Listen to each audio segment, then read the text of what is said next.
السلام عليكم ورحمة الله وبركاته. ازيكم عاملين ايه؟ فيديو النهاردة ان شاء الله هعمل معاكم القرص الطرية. معايا هنا كيلو من الدقيق. الدقيق ده انا نخلاه، لازم ننخل الدقيق الاول. هحط عليه معلقتين كبار من السكر ومعلقة كبيرة من الخميرة. الكيس ده حوالي معلقة كبيرة، فحطيت الكيس كله يعني.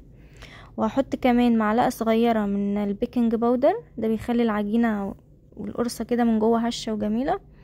وهحط كمان معلقتين كبار من اللبن البودر، ده لبن بودر. وبعد كده حطيت معلقتين كبار من السكر، معلقة كبيرة من الخميرة، معلقتين كبار من اللبن البودر، ورشة الملح. هبتدي بقى ان انا اقلب كده المكونات كلها مع بعض. هقلب كده المكونات كلها مع الدقيق اللي انا حطيتها.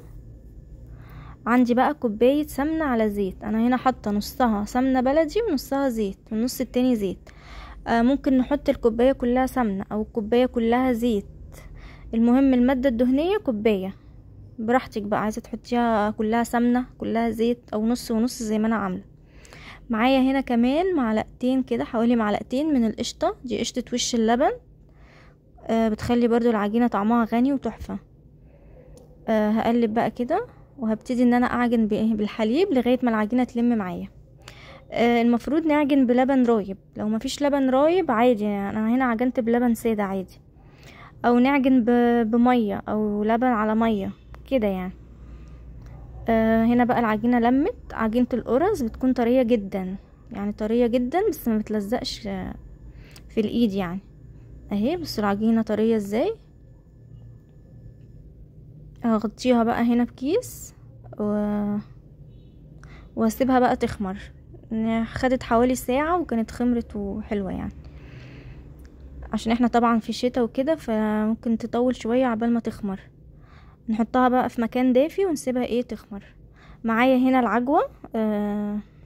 بجيبها كده من عند مستلزمات الحلواني او اي سوبر ماركت بيبقى عنده يعني. هحط عليها معلقة صغيرة من السمنة، هنا كنت مسيحاها وحطيتها كده عليها. وهحط معلقة كبيرة من السمسم ورشة قرفة او معلقة صغيرة قرفة يعني. هدخلها بقى الميكروويف عشان كانت جامدة معايا شوية. وبقى هقلبها بقى كده في بعض.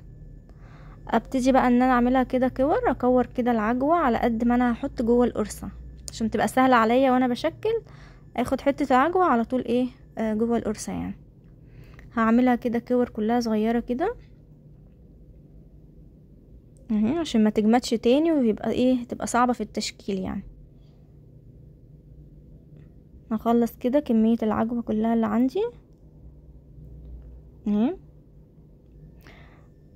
اهي.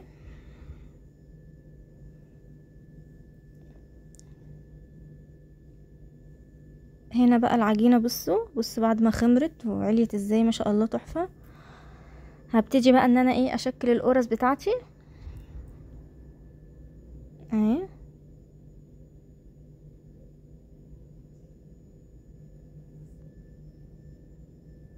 العجينة طرية وجميلة.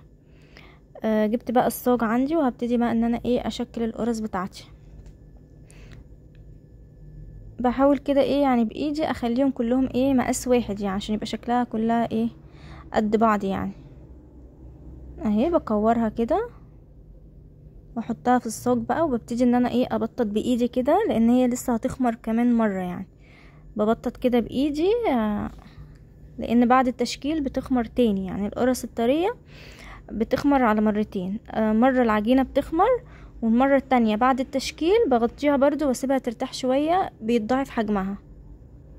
هنا بقى هعمل واحدة بالعجوة. بص ببطط كده الكورة بتاعت العجوة وبحطها جوه العجينة، وابتدي ان انا اقفل عليها كويس. اهم حاجة ان انا اقفل كويس عشان العجوة ما تخرجش يعني في الفرن وتطلع كده من القرصة وتلزق في الصاج وكده اهي. بطط برضو كده بايدي اهي. هعمل واحدة تاني،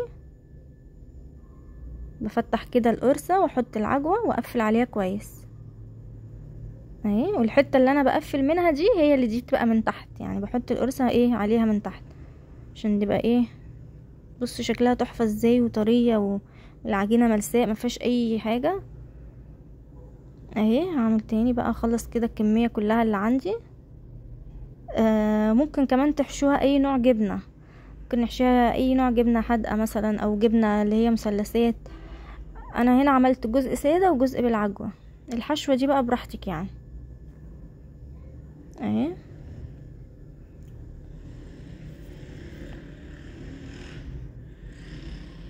مبطط كده بايدي برضو. اهي بقى كده الصاج بعد ما خلصته.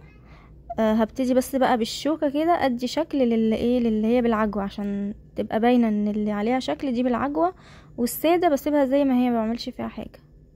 ممكن كمان ندهن وشها لبن ونحط عليها رشة سمسم او حاجة من على الوش، بس انا يعني ما سايباها كده عادي، ما عملتش سمسم من على الوش. اهي السادة سبتها زي ما هي، اللي بالعجوة شكلتها كده بالشوكة. اغطيها بقى واسيبها تخمر للمرة التانية. وهي بتخمر بقى للمرة التانية ببتدي ان انا اشغل الفرن.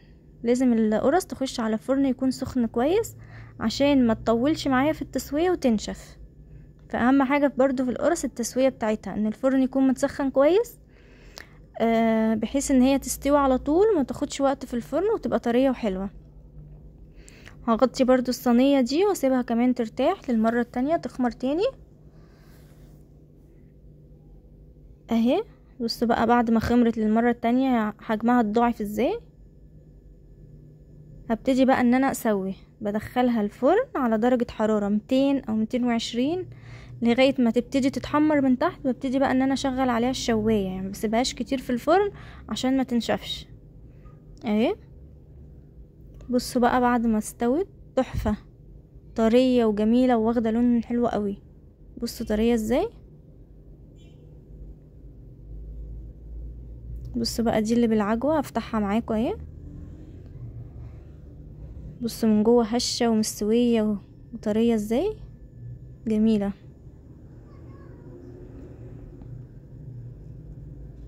اهي بصوا واخدة لون جميل ازاي من تحت.